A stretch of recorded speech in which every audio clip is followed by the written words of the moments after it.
Hello, folks. As it says here, we are live.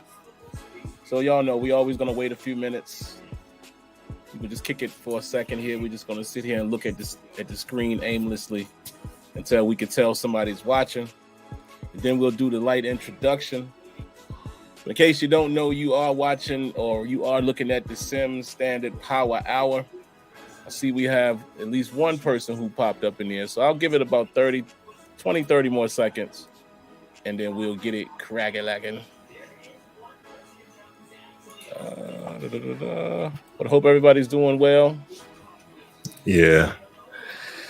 All right, so here we go. Looks like we got a few people trickling in, and I know a lot of times the numbers don't always reflect. So what's happening, everybody? Welcome, man, to the latest episode of the Sim Standard Power Hour. I apologize for missing last week. Had some things come up on my end.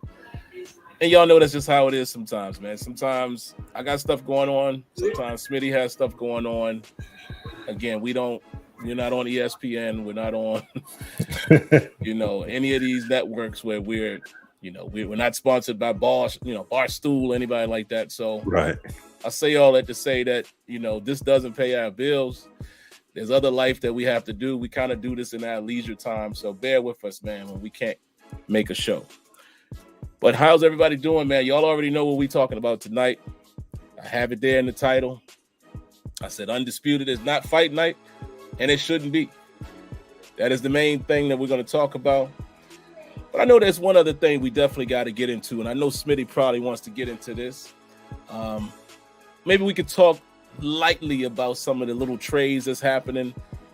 We definitely got to talk about Lebron passing Kareem.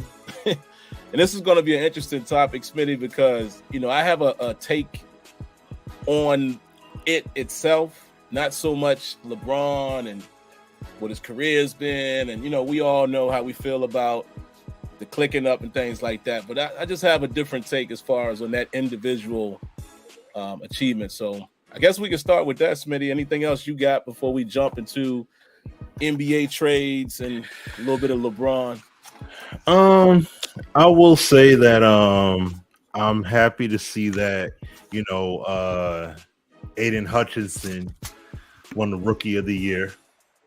You know what I'm saying? Like, yeah, I got to give it to him. My man was balling. He was working out there. So, I'm glad that he ended up coming away with it. But, and look forward to see what he does next year. Other than that, it's just this free agency, and there's some gaming stuff to hit on, but there really isn't anything else like that I got as a prelude.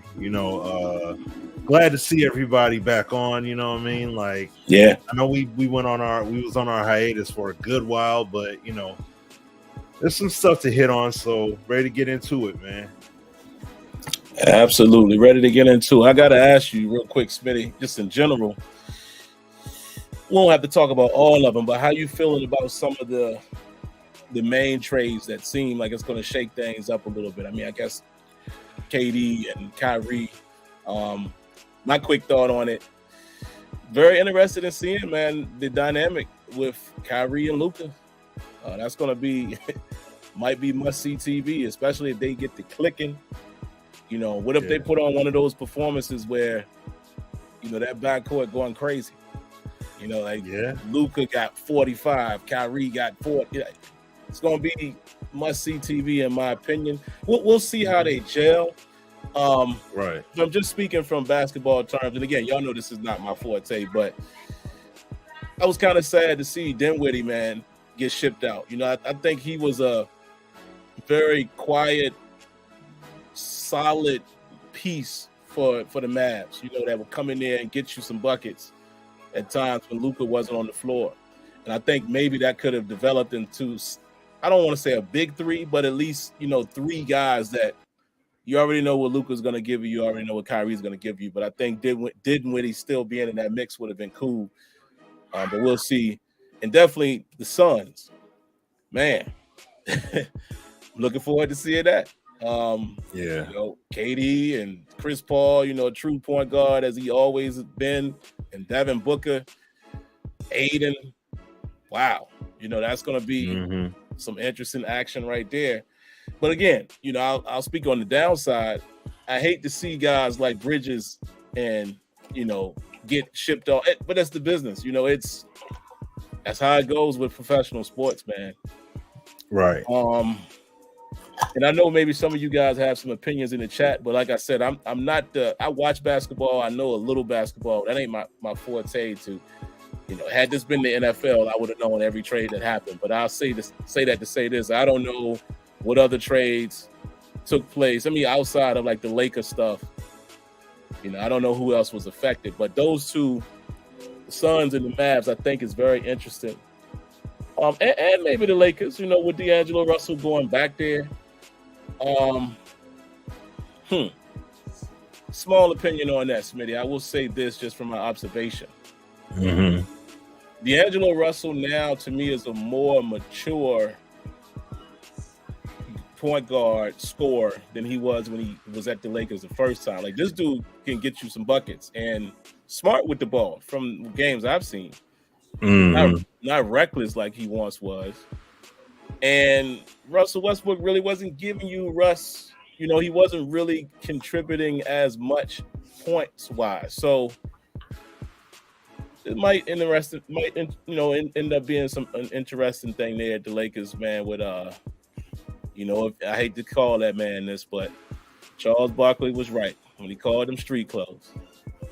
If you can keep street clothes healthy, and D'Angelo Russell, and Beasley, you know, LeBron, I mean, we'll see. It's still going to be real tough for them in the West, but I'm curious to see how that might work with them having a bona fide third guy, if you will, that can score and can create his own shot and can pull from three and get other people involved. So that might be a little interesting there. But other than that, man, how do you feel about those trades, Smitty, or any other trades that went under the radar that I don't know about? Well, I mean, I will say this. First, on the smaller end of it, I like the Pistons made a little bit of a splash. We did a 3-team trade, basically. We got James Wiseman from the Warriors. Oh, Warriors. And we traded Sadiq Bey.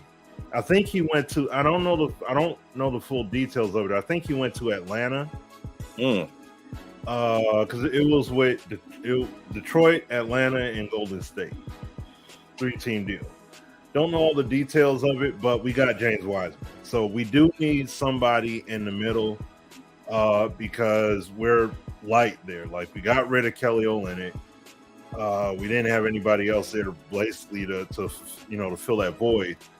And Isaiah Stewart is he's too little.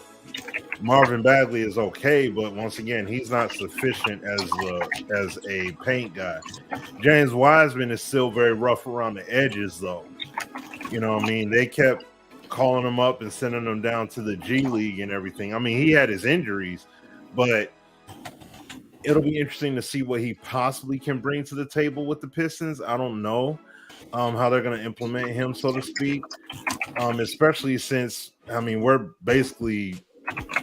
right there at the bottom of the NBA totem pole. So I mean, the big thing for us is we're trying to get Victor. We're trying to get that number one pick. Like we need Victor. Okay, so that's going to be a huge deal for us if we could pull that off. So I don't know. We'll have to see.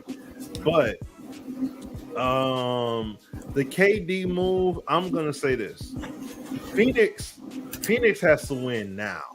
Right. Like this year, it's like there's pressure with these teams to win now.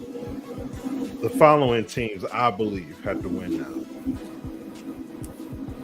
Philly, you got to come out the East.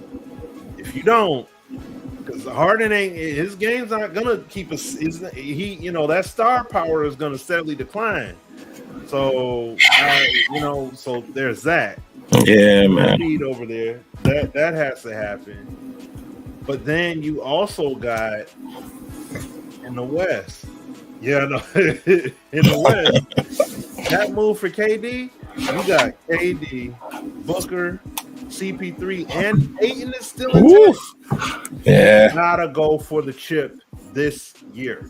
That's solid. Y'all gotta solidify y'all chemistry after All-Star break, and y'all gotta make it happen. Like for real. I mean, same thing with Dallas. Y'all gotta compete. That's the thing. I mean, I know you traded away some key guys, but what you get back in Kyrie, you guys have to compete. And I mean, I know Mark Cuban, they shown his reaction on the sideline when they got the deal done in Kyrie, and he was all excited. He jumped up and everything. Like, so we know Mark will probably try his best to try and keep Kyrie there, because remember, Kyrie originally wanted to go to LA. So he can still do that. He can just play here, finish the rest of his year. That's true. And he can still go to LA. He can still go to LA in the offseason. So that's not out of the, that's not out of the picture. So when you look at that part of it, what's going to happen with the Dallas dynamic? Because at the same time, Mark is trying to please Luka, because Luka need help. And he definitely would be a nice compliment. But outside of that, well, what about Kyrie? And I will say this. Okay, the Brooklyn Nets basically went back to ground zero. Yeah. All you got is Ben Simmons. And we already know, and good luck with that. That's a done deal. You ain't moving that contract. So y'all stuck with that big old contract from Philly. Y'all stuck with that. So you guys have him, but you got future draft capital, which is good. So you can make moves to build for the future. That you can do. But I will say to the owner, what's his name? Joe Tsai, I think his name is. I think that was really a punk move for him to basically not grant Kyrie's wish, because LA offered more than Dallas did. Oh, supposedly from what was put out there. Supposedly LA offered more to get Kyrie, and they didn't take it because the owner, him and Kyrie had their beef and everything. So he's like, nah, I don't want to do what he wants. So he's gonna have to just, we'll send him anywhere else except to the Lakers. Oh man. See what I'm saying? So I kind of wanted to see that, though, if I'm being honest. Yeah, him and LeBron get back together and do that. I kind of wanted to see it just to see how they would have worked out now. It would have been nice because right now LA they're close to the bottom of the West. Yeah, with the record. So that would have been something to see those guys possibly come up, get into a better spot, possibly not have to do the play-in tournament, and then actually make a run. But I will say this, though. The whole point I was getting at with the Kyrie thing with the Nets is that you put yourself as a team, as an owner of a team, you put yourself in a bad position on purpose. We'll take lesser because I want it. Man, it's like saying, man, it ain't even about the picks. It's the principle. And it's like, bro, you can't do that. Nah. Not when you're trying to win with your team. Unlike my man with Phoenix. He made the big splash. He made supposedly, like I was listening to the local radio earlier, the new ownership made the moves that the old regime didn't want to in terms of signing off on the trades and everything. They didn't want to give up those players. New Cats was like, hey, man, we're trying to make this thing happen. Sign it off, send them out, get KD in here, and let's make it happen. Let's make that run. You know what I mean? That's what's up. So I like the moves. I think Russell Westbrook, I think what was said, I don't know if it's for certain, maybe people in the comments could correct me, but I think they said that he's going to get bought out of his contract so that way he can go somewhere else. And I think they Utah, said, right? Yeah, he went to Utah. So, and I mean, Utah's not a bad team though. Like they're actually doing decent. So, but I mean, I think he's going to try to get out of Utah. And I think they said he was possibly thinking about either, I think Chicago or Miami, possibly in terms of going somewhere. So I don't know if there's really the case or not, but we'll see. But I mean, all in all, I will say that there was some real nice shakeups. I mean, the West just got even more tougher. I mean, that's tough. Phoenix, man, I can't wait to watch Phoenix the Western playoff. Wow. Yeah, I can't wait to watch that. That's gonna be crazy. So that's what Phoenix has to come out the West this year, and that has to happen. If that doesn't happen, it's a wrap. You know, I mean, I believe it'll be much tougher for them to come out. Yeah. So that's my whole thing. But I love the moves. I love this movement. That was great. So what's crazy too, man, about the Nets? I'll say this real quick, then we can, spend a quick moment on LeBron, and then we'll get to the main topic, guys. Undisputed. The Nets have to remember where they play at. Right? They don't just play in Brooklyn. They play in New York. But there's another historic team that plays there also, which many New Yorkers still consider that team as the team of New York when it comes to basketball, and that arena, which is known as Madison Square Garden. Yeah. So the point I'm making is, if you're the owner of the Nets or the GM or whatever, you have to be mindful when you're getting rid of these guys who can put butts in the seats. Because I don't think it would take much. Again, just speaking on behalf of New Yorkers that I know and fans of New York teams, it ain't gonna take much for the Nets to not really be anything. Hey, buddy. It's not gonna take much for the Nets to go back to just being the okay. And people go back over to the other side of the bridge. So they might want to be mindful of that, while you shipping out, because KD was must-see TV, as well as Kyrie. And Ben Simmons is not really the guy as the focal point that's going to bring, there ain't a whole lot of sellouts happening there until other teams come there that they want to see play. So that's, just got to make that little economical point there. But yeah, that's my thoughts. Can't wait to see the Western Conference. And Philly. Oh, Lord, even though I got them right behind me here. Man, it's so hard rooting for them because they just seem, I don't know, I never get the feeling that we're going to do it. And I think if other Sixer fans in here, y'all understand what I'm saying. We got talent. I mean, Embiid, to me, is a generational talent. Finally, he's, literally he's playing like that. First couple of years was bumpy with his injuries and stuff, but now you can say from last season to currently this season, Joel is playing the way that we all, with our eyes, have seen him play. This dude is a generational talent. At his size and what he's capable of doing, even though I'm screaming at him for not being down in the post a lot, but, I mean, the reason why he plays up there is because he can shoot it. He can draw the defense up. It's phenomenal. But I just never feel like they're going to do it. I never feel like they're going to do it. I don't never get that feeling. Like if you're a Warriors fan, you felt for quite a few years, even last year, I think I have yet to feel that with my Sixers, man. It's disappointing. We'll see. We'll see what happens. But real quick, man, let's talk about Lebron real quick. I'm going to make my point very quick. We all know the conversation is always who's the GOAT. Is it him? Is it MJ? And my Apple Watch is talking there. My bad, y'all. Listen, let me give you my thoughts on what I've always said about between him and Mike.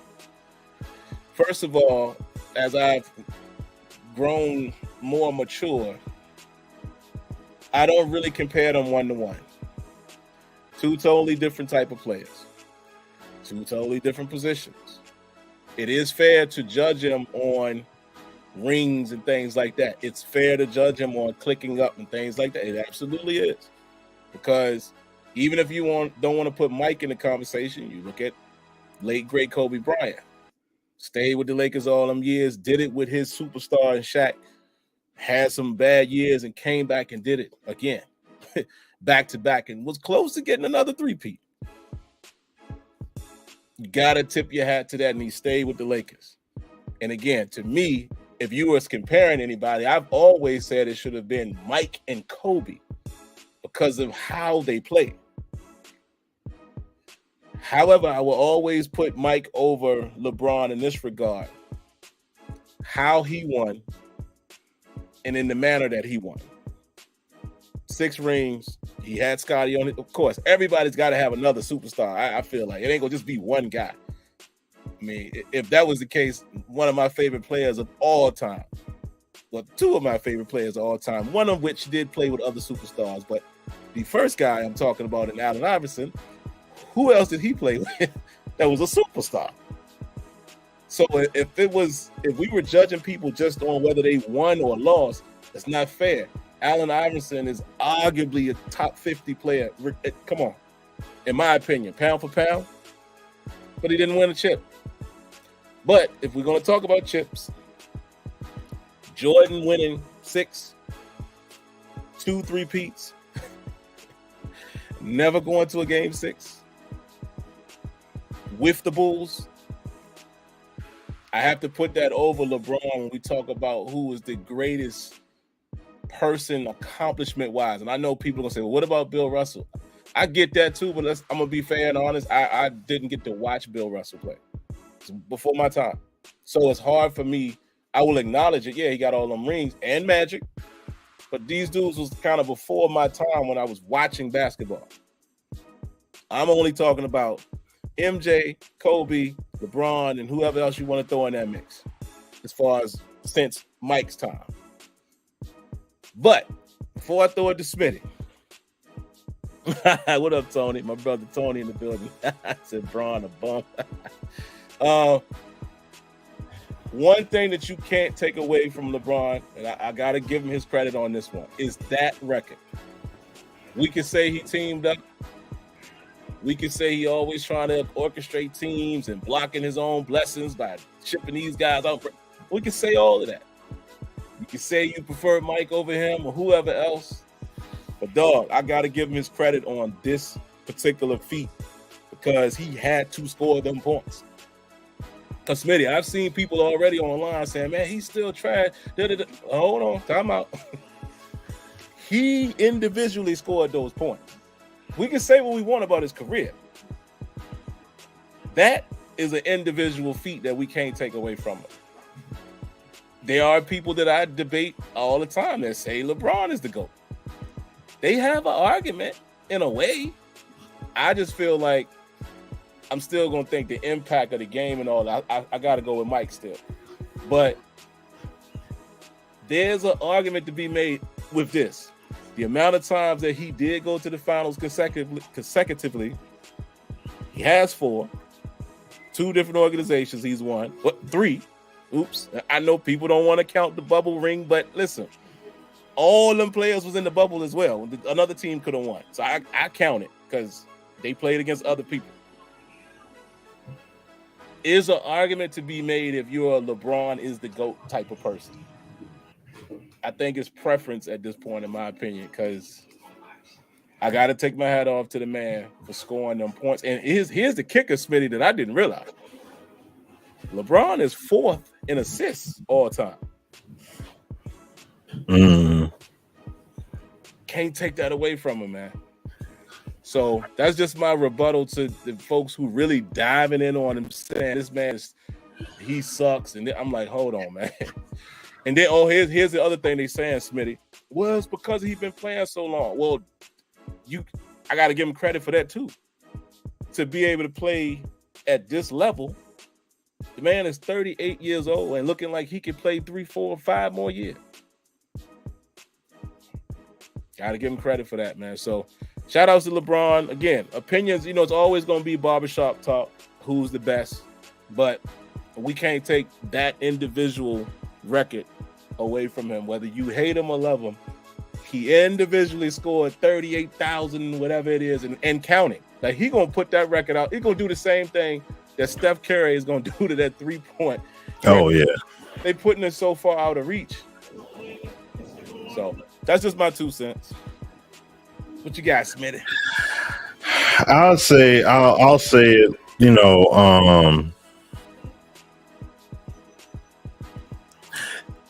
LeBron made a phenomenal achievement.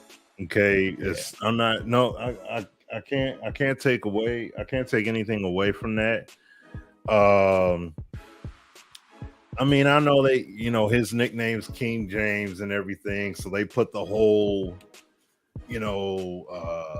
looking at the videos and the little graphics of him walking up and passing everybody by and the seat on the throne and all that stuff. And it's all cool and everything. Don't get me wrong. I get it. But it's being put out there like, yes, he's on top of the world with scoring. Yeah. But that's it. Yeah. And that's it. He's not, I'm not putting him in the MJ bracket. Jordan's in his own bracket. Yeah, Jordan different. Because you're not look at what Jordan did in lesser time in a I would say in a tougher NBA without question. Because if your Pistons, your Pistons, Smitty. Yeah, that and the Knicks. Yeah, and if you have that, if Jordan was playing in a wide open NBA, let's say today's NBA existed back when Jordan came into the game, he would be the all-time leading scorer, arguably. He would have took it from Kareem. You put Kareem in that era. Kareem sets that bar so far out there, and neither one of them possibly would touch it. You see what I'm saying? Like, that all plays a part. You think it's fair, and not campaigning for him, but I'm curious on everyone's thoughts, not just Smitty. Because we do this a lot with sports, music, all of that. You think it's fair to compare the eras? And this is what I mean. Me and Smitty are smart enough to know that it was a different NBA, like when me and him was kids watching. Like, even in, like, when we was 92, 93, damn, it was a different NBA then. Right. So, but I guess what I'm saying is it fair to discredit, and not saying we're doing this at all, or Smitty at all, but is it fair as a consuming, like, sports fan base to discredit people because of their era there, and because they can only play where they play? So you think it's fair to discredit, because like I saw somebody else say, oh, it's easier to score now. Okay, that's true, but we're not going to take Steph Curry's 3-point shooting ability away because it's easier for him to shoot from the line. You know what I mean? So I don't know. You think that's always fair to do that? I mean, if they played through it, then that's one thing, because you got to remember, LeBron played through 2 different eras of NBA. Yeah, he did. So just like Jordan, he played in 2 different eras of the NBA. You know what I mean? Like, he played through a very physical one, and he was averaging nearly 40. And then he played in one that was not as physical, and he was still putting up ridiculous numbers. So it's like, he modified his game, but he still was busting. And the most critical thing to look at, that when people look at the stats, or even people look at highlights of MJ, a lot of highlights he had were 2s, not just dunks. I'm talking about dunks and layups, but his mid-range game was crazy. So it's like you saw him killing it with a lot of 2s. Now it's all about, the 3-ball is extremely glorified nowadays, especially in today's game. So I can't. So I'm not gonna say the era is a knockdown. I'm not gonna say it's a knock, but at the same time, though, like, how long would LeBron have lasted in a much more physical era of basketball? You see what I'm saying? Would he be playing in his 20th season like that? Like Dirk Nowitzki, right? his last season, he played 15 minutes a game, averaged 7 points. Let's say I'll take last 3 players. I'll say Dirk Nowitzki, Tim Duncan, Vince Carter. Let's say they said the last 2 years of their career, we're going to do a LeBron kind of treatment in the sense of we're going to invest all this money into taking care of ourselves, and we're going to give our best the last 2 years. And basically in this NBA climate, these dudes would be averaging between, I would say they would, if they played 25 minutes, they would average between 12 and 15 points a game. If it was the 90s, they wouldn't get even close to that. Or it would be a heck of a lot tougher, especially with them being up in age like that, even with the conditioning, because of the way that NBA was. It's not that they wouldn't have been able to score, but I highly doubt they would have been averaging 12 to 15. They may have put up 7 or 8. You see what I'm saying?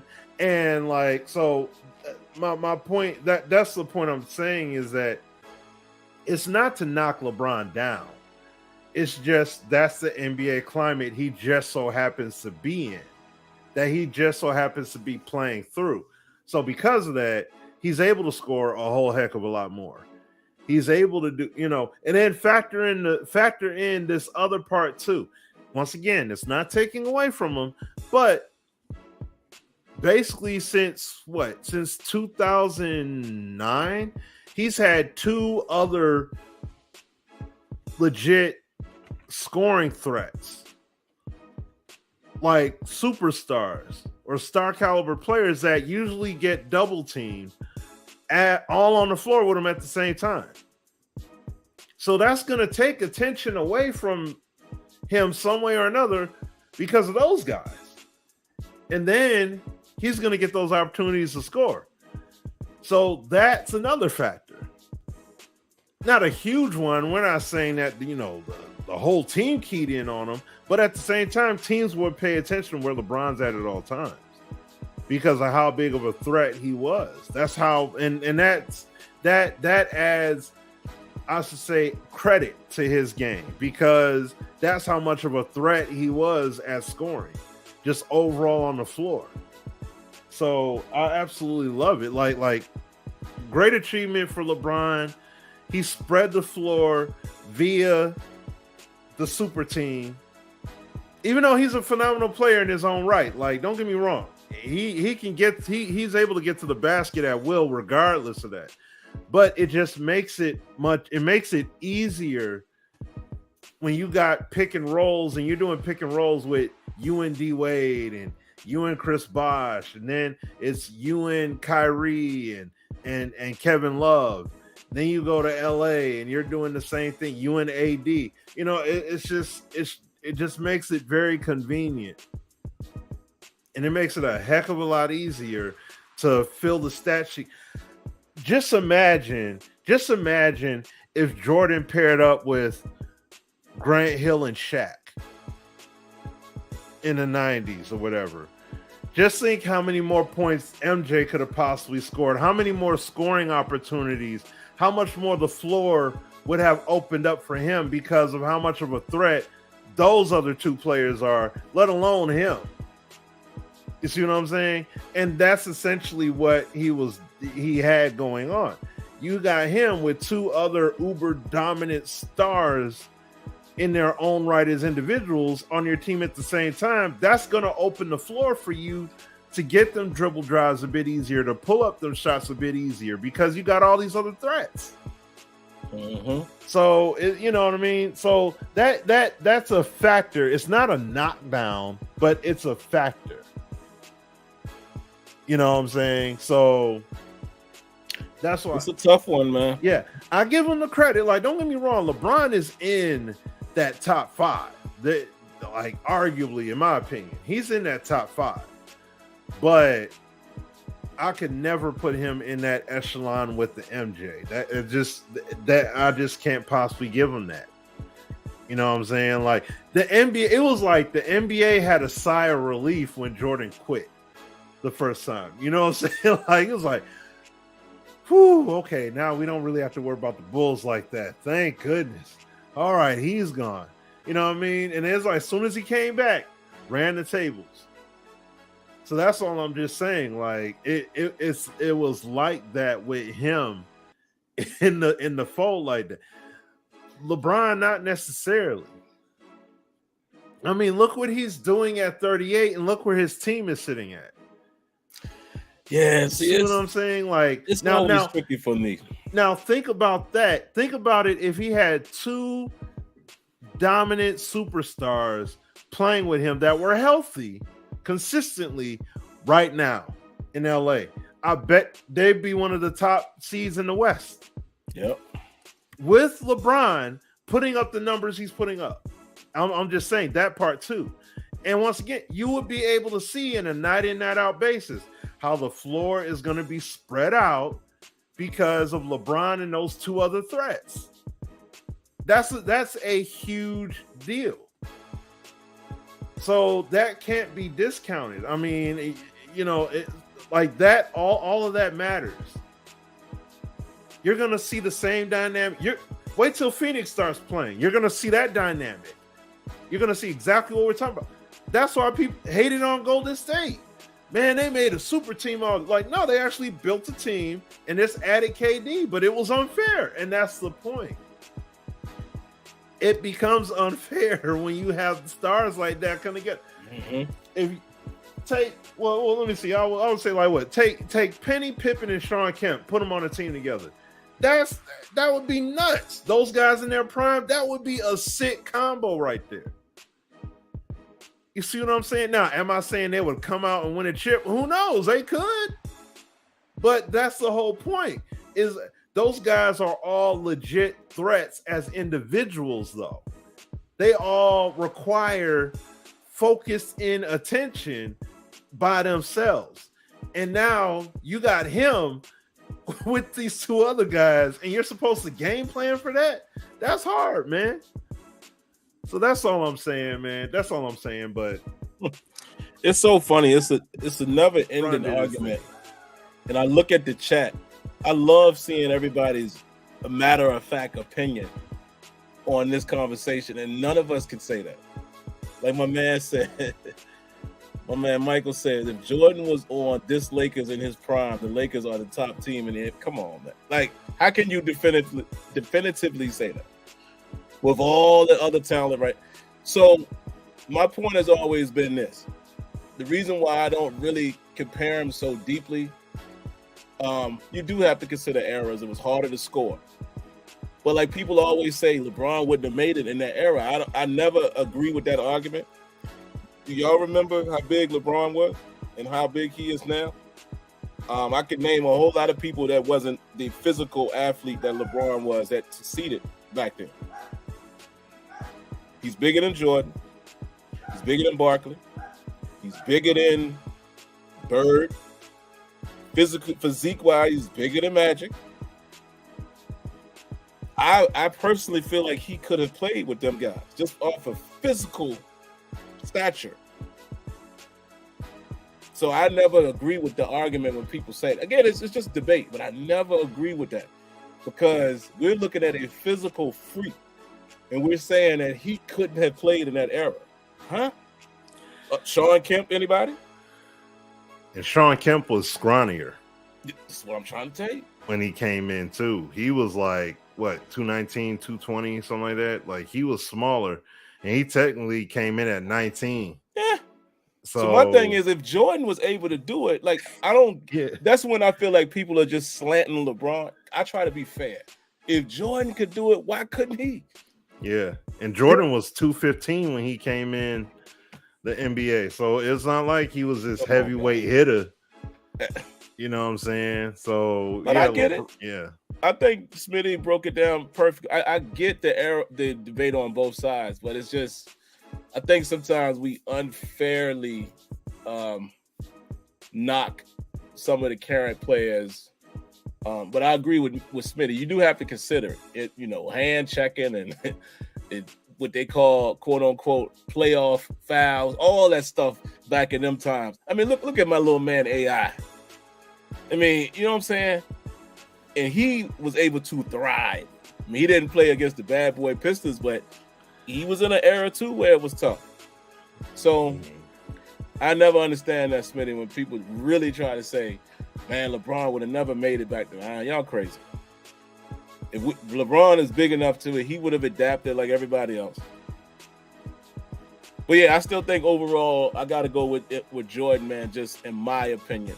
And then again, you got to throw Kobe in there, man. Kobe is never considered. I mean, it's a dude with 5 rings. Like, to me, let me say this. Then Tim Duncan, real talk, gets shafted. Tim Duncan. You're right. Shafted. You know, I'll say this and then we can jump off of it, man. All right. I'm just one of those people that don't really try to compare players to what their achievements was per se. Charles Barkley is one of the greatest players I've ever seen. Like, just pound for pound, he don't have a ring. Oh, so what? You're not gonna get me to say that Charles ain't a top 50 player. Allen Iverson, pound for pound. Come on, man. Find a lot of people better than that, pound for pound. You don't have a ring. It is what it is. Sometimes it's a team sport. You know, Magic got rings because he had the captain, he had Worthy, and he had, Jordan had Pippen, and he had a Tony Kukoc that could shoot that thing when they needed him to shoot it, and a BJ Armstrong and a Steve So I personally just don't compare when we're talking about the greatest players because they didn't win. I don't knock them as much. I acknowledge it, but I don't say, oh, he not better than him because he ain't got no rings. That's not fair, especially in football. You depending on 52 other dudes, man. Like, but that's just my opinion. That's just me. That's just me. Oh, hold on. Somebody said he big and soft. Who y'all talking about? Y'all said 6'9", 270, ain't worried about hand checking. Yeah, he's big and soft. Y'all saying LeBron soft?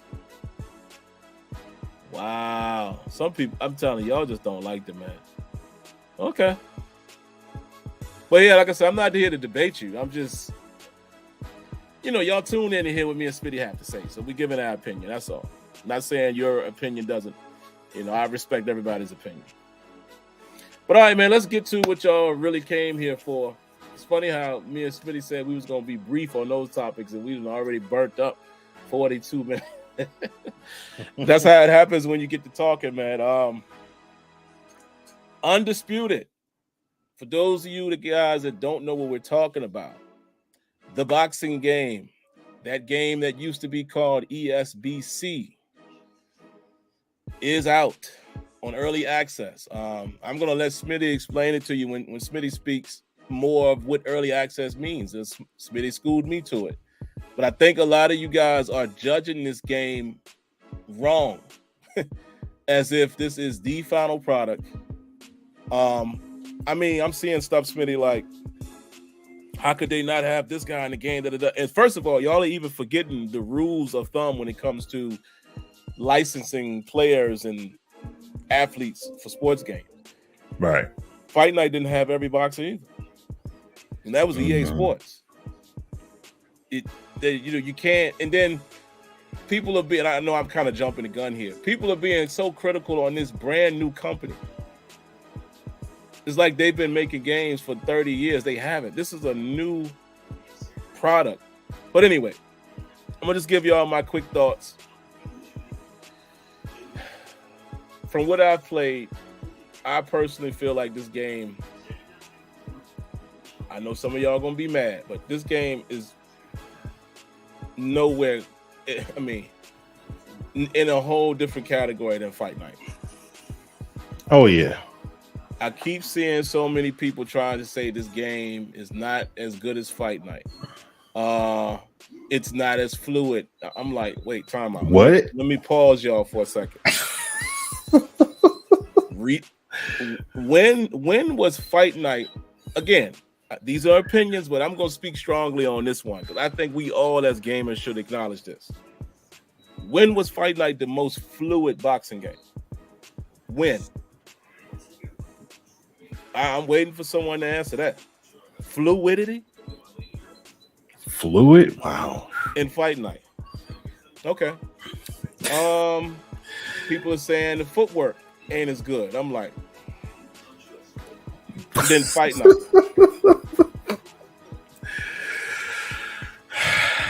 He's cast. Okay. Opinions are opinions. I get it. Yeah. But I'm sorry.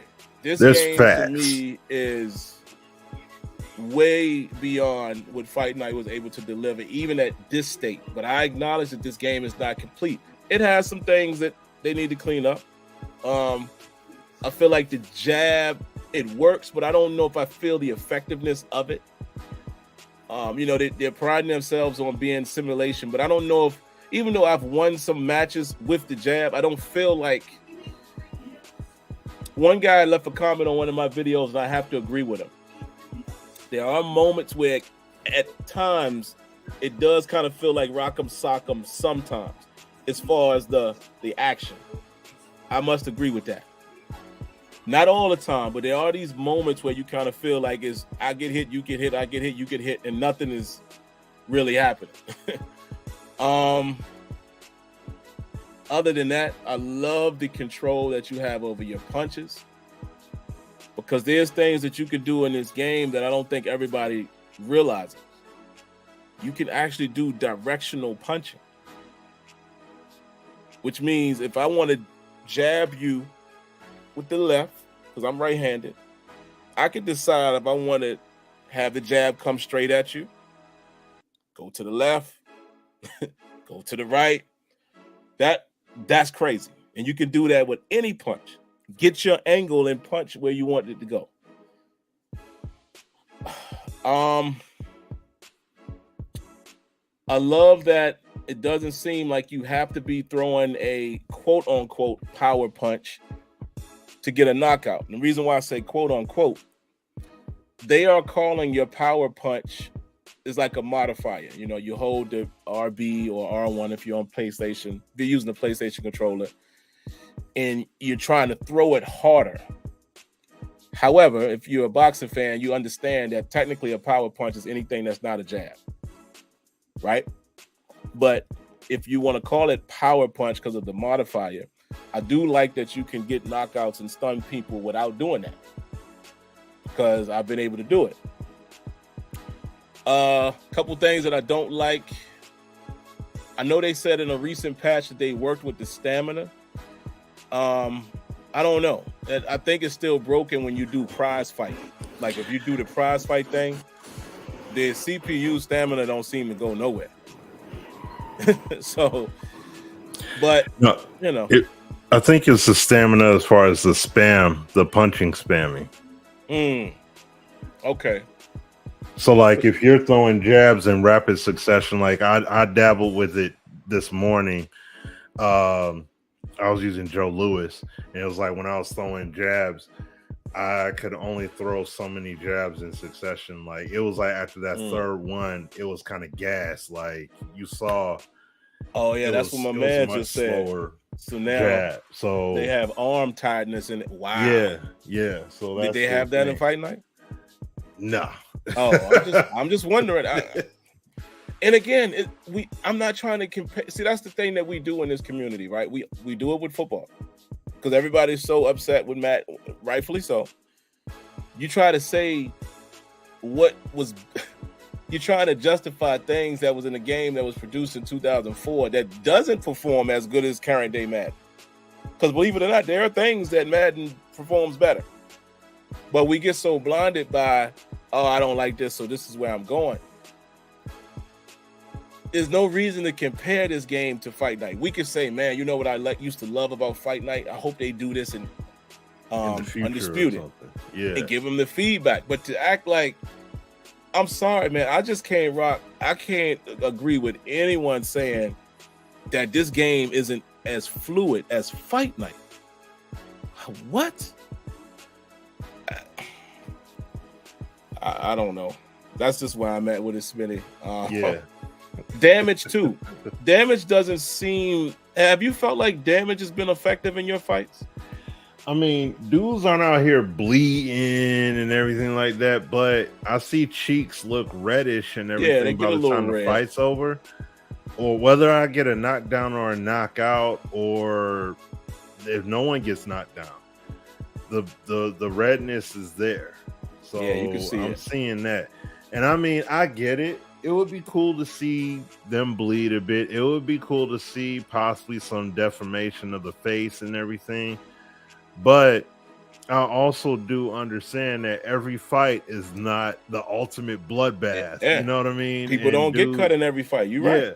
There are some guys that get absolutely crushed, but their faces look okay. Like you'll see, there'll be some you could tell they got touched up a little bit, but they're not like, oh my gosh, you see how his face looked like.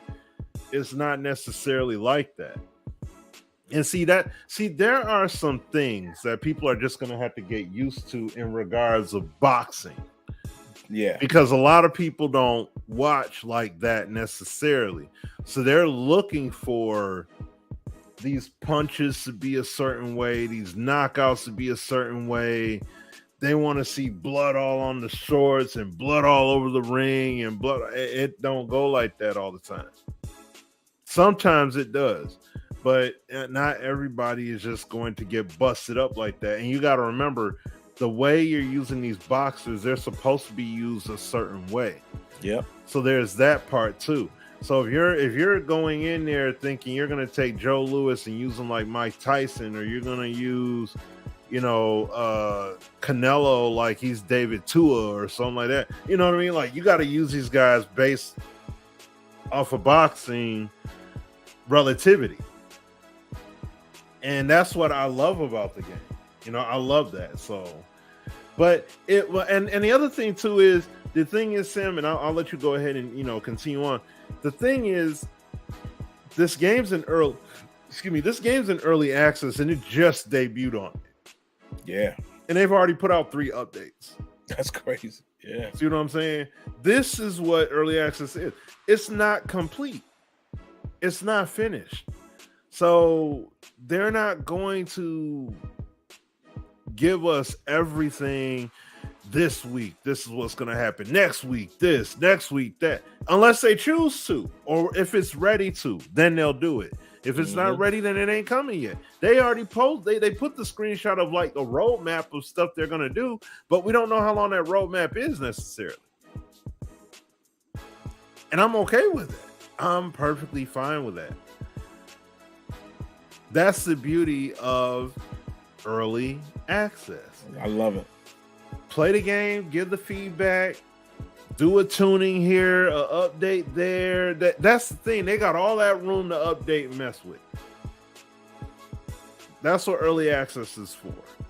I know it's a bummer for those that are on consoles and you don't have a gaming PC and you can't run it.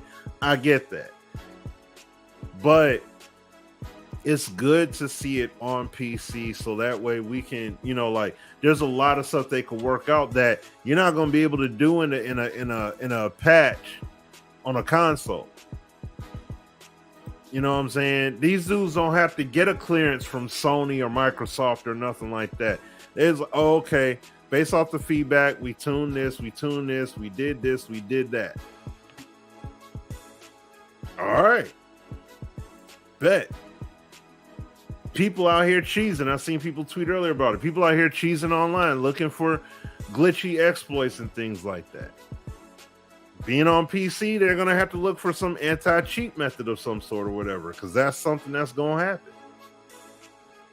Okay.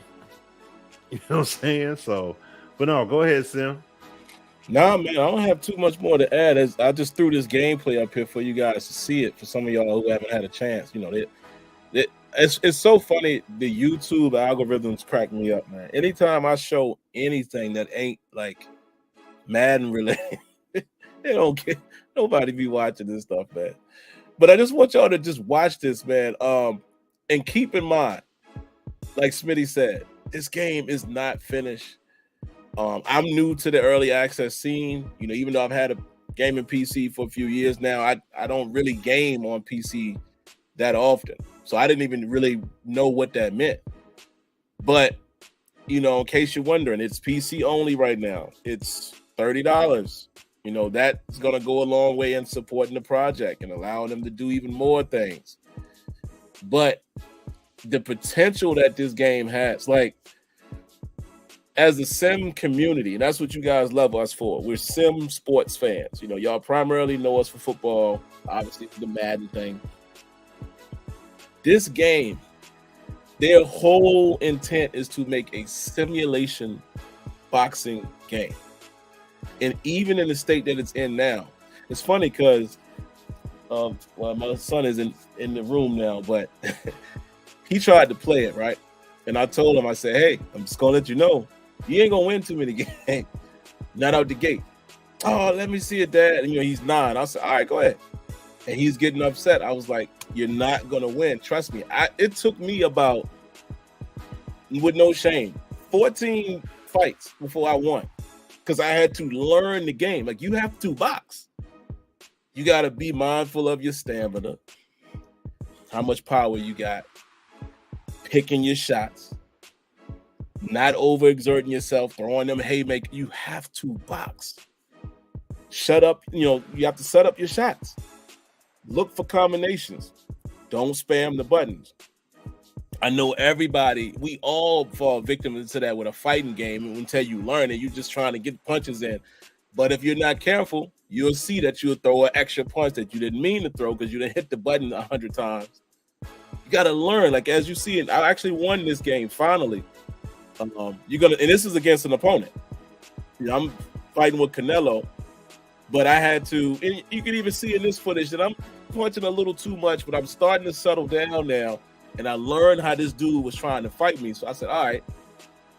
And I started finding my footing. And you're going to see here in a moment that I'm going to get him. But that's what I love about it. Even against the CPU, like the AI, I have to adapt to what's happening. And I have to consider who I'm fighting with, picking my shots. And you know what makes it even more interesting, Smitty, where they have the mocap of the real guys, like Roy Jones got his stance and his punch style. So now you got to even take into account how they punch, how long it takes for their punch to get there.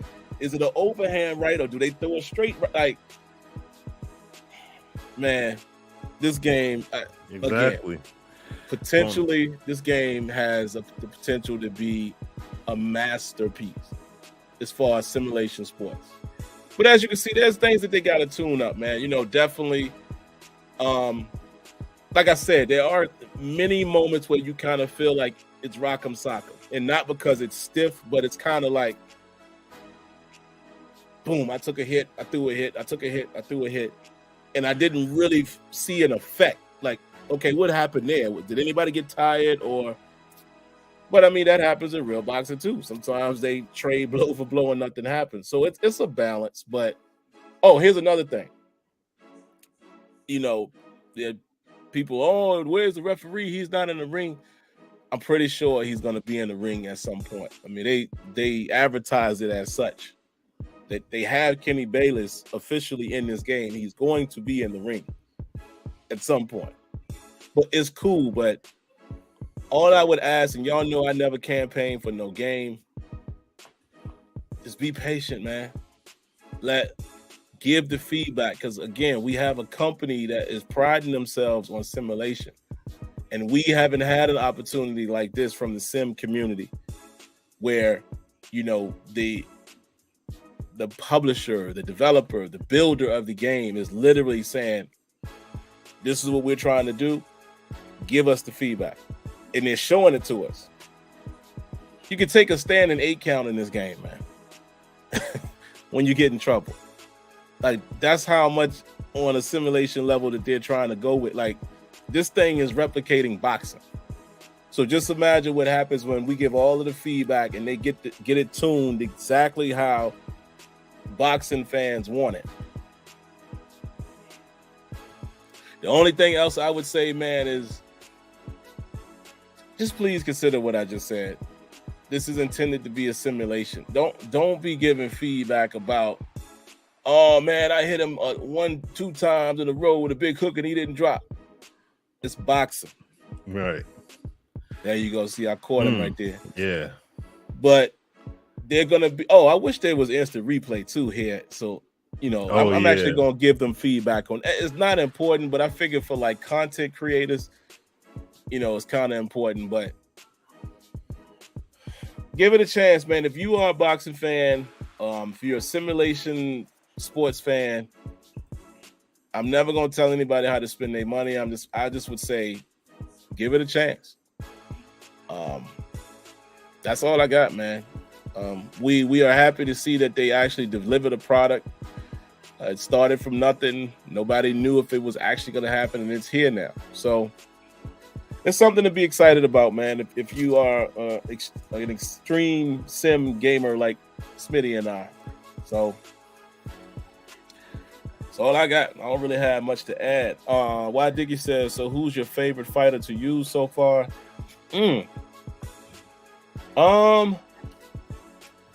Ooh, that's a tricky one.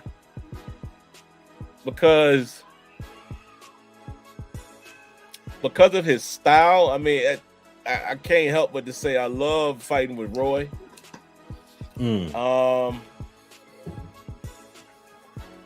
kind of like fighting with Canelo too, because Canelo settled me a little bit. That all right, I got to fight with him a little different. And I've also enjoyed Ryan Garcia. I have to fight with a few more guys, though. I haven't fought with either one of the Sugar Rays. So, I fought against Sean Porter. I haven't used him yet. And I want to use some of these guys that I don't know, too, like some of the lesser guys, and so I can feel the differences between fighters. Oh, wait, I'm lying. There is one guy that I cannot forget, and I love fighting with him. Muhammad Ali. Oh, man. Oh, that jab? Oh, man, that jab ain't even fair. Oh, man. That's not even. That jab that's is not even sick. Fair. Yeah. The GOAT. Mm-hmm. And his ring movement and everything, too. Yeah, actually, I'll give y'all a light feature of him here real quick as we're wrapping up. But what else? I guess I would ask you this, Smitty, outside of the obvious. I know one of your answers is going to be the same as mine, career mode. But outside of that, like, what are some of the things you're looking forward to seeing out of Undisputed, like down the road, or that you hope you might see? I mean, I want to see how the creation suite goes, how training goes in the game. I also want to see how, I want to see how they're going to tune simulation. Yeah. Are they going to make it more or less forgiving at the end of the day? Right. Because that's funny. The first match that I did was exactly that, Muhammad Ali and that Eddie Hall guy. But yeah, and I fought him just so I could see the difference in skill level. Yeah. To see if I could feel the difference fighting him, because I fought Joe Frazier and fought a couple other guys. So that's why I ended up fighting him too. Yeah. Oh, okay.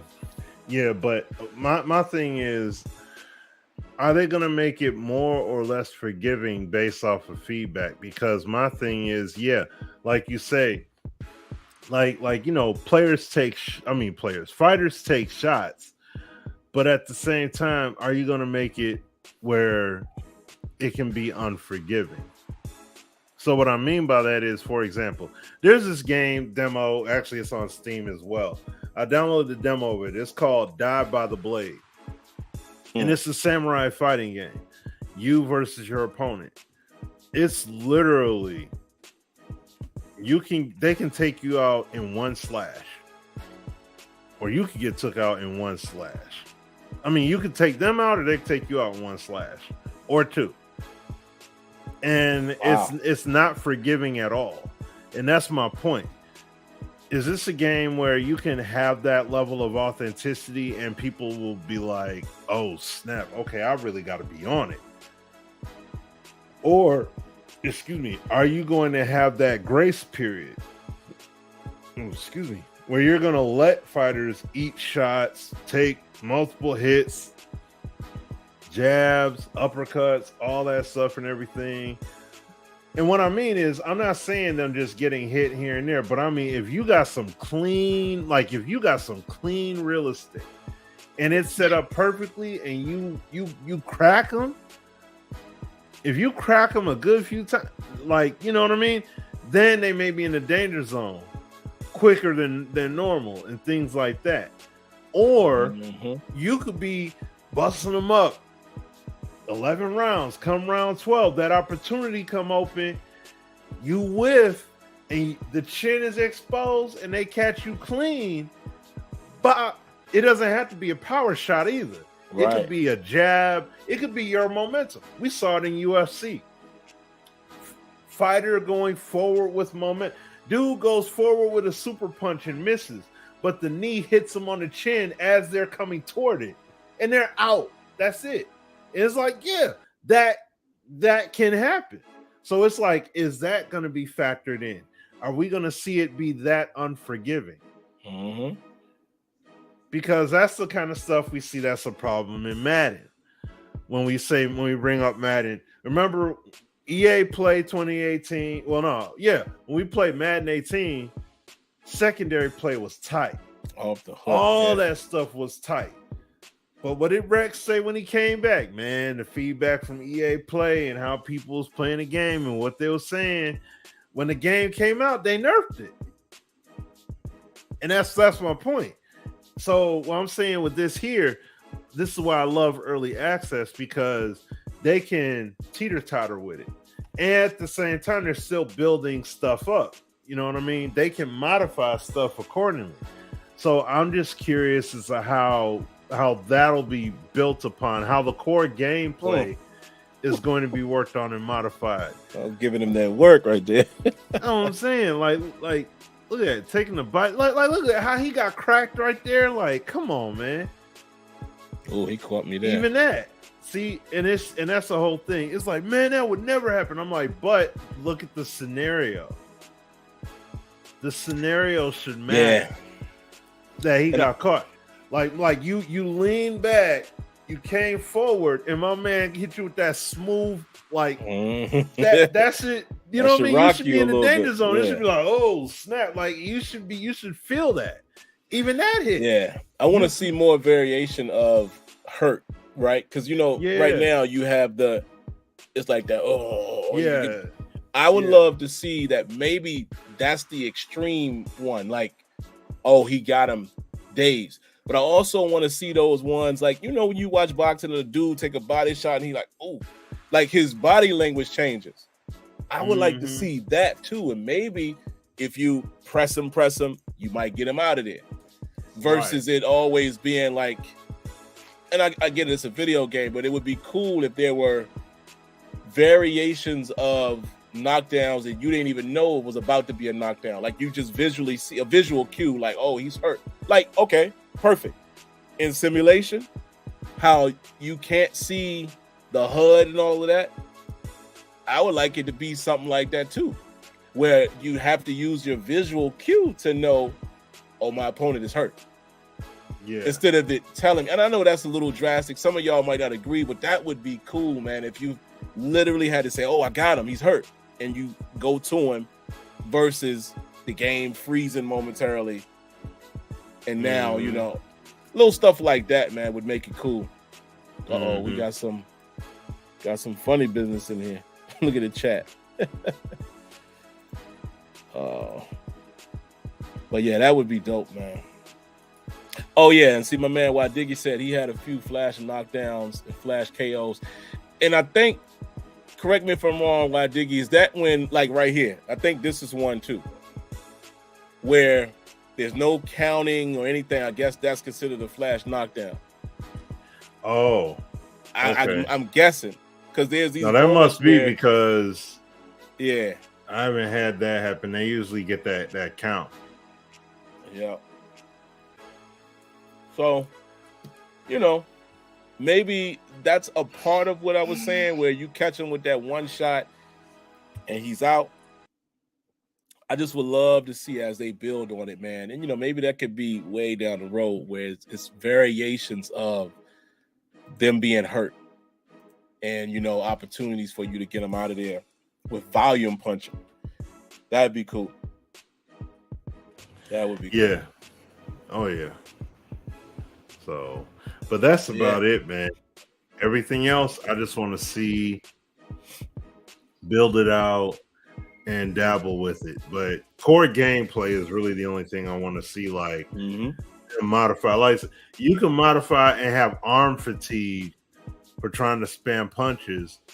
It's like, I believe they can modify more aspects and elements of the game too. So, and make it feel more authentic. Like if you play on simulation, it would be cool with the online lobby if you got like your simulation lobby and then your casual lobby. Yep.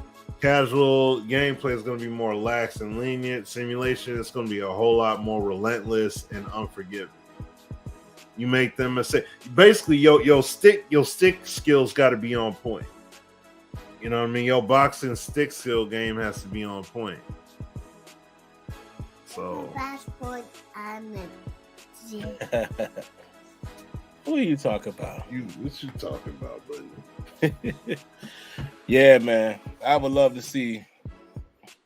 And I think they'll get there. I think with the feedback and all that, they definitely should have, like Smitty just said, if they introduced, an update today that allows arm tiredness, then it sounds like these guys got some technology, man, or even coming in. It sounds like there's a lot of stuff that they could explore. So, very interested in seeing where it goes, man. And I can't wait till career mode is in at whatever point, even if this is not until, because you can bet that's something that I could just make videos after video after video on that. Just following the career. You can get so much replay value with it. So easy. Just happy to have a nice boxing game back in the fold, man. It's been way too long.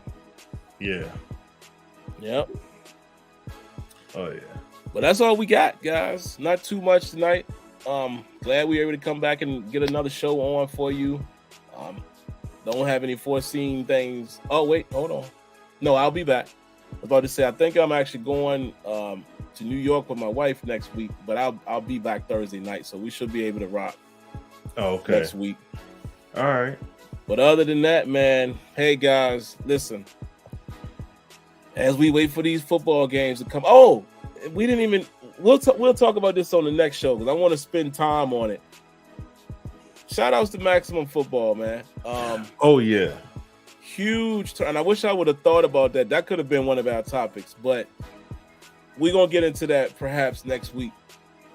Huge turnaround as far as I won't even say turnaround. I would just say progression. Perfect. Yeah. Perfect word. Yeah. Them. And I didn't look at it at all other than the initial video, but definitely got to talk about the Negro League baseball being MLB. Added into MLB The Show. They're actually doing seasons, a thing called seasons. And this first season is going over so many of those legends they're adding in. And then MLB The Show 24, that will be like season 2. But they did a live stream where they dove into it and talked about this new feature they have with it. So I didn't see it yet. So yeah, I got to see what they mean by it, like how it all play out. But yeah, I gotta check that out. That's dope. I saw somebody in the chat say that about the Negro Leagues in MLB. So that's cool, man. Yeah, they made a partnership deal for like a few years or something like that with them, Negro League baseball being in there. So wow. So yeah, that's tight. Yeah. I see what y'all trying to do there. Sales ain't been what they used to. Okay, right? Yeah, but see, you know what though? That's just like how NHL. Remember, NHL wasn't selling like that, and then look how they boosted all that work in franchise mode. They did and everything, core gameplay and all that. Yep. Man, y'all gonna make me get MLB? Wow. That's interesting. Yeah, I got to get it off of that alone. Like, I got to play that alone. So yeah. Well, all right, guys, let's put that on the docket, man. I might even notate it here on my computer so we don't forget. We want to talk about Maximum Football, and then after me and Smitty can see the stream about MLB. Maybe we'll have that to discuss next week. Yeah. But other than that, man, enjoy games, man. You know, don't be depressed because Madden ain't where it's supposed to be. You got other stuff to play. That's all I can tell you. My Battlefield's coming back, looking back to form now with the classes. Hey, man, enjoy yourselves. Don't worry about Madden. They have to prove it to us now. We'll see what they're gonna do, and I'm a little nervous about. Oh wait, it got delayed again, didn't it? College football.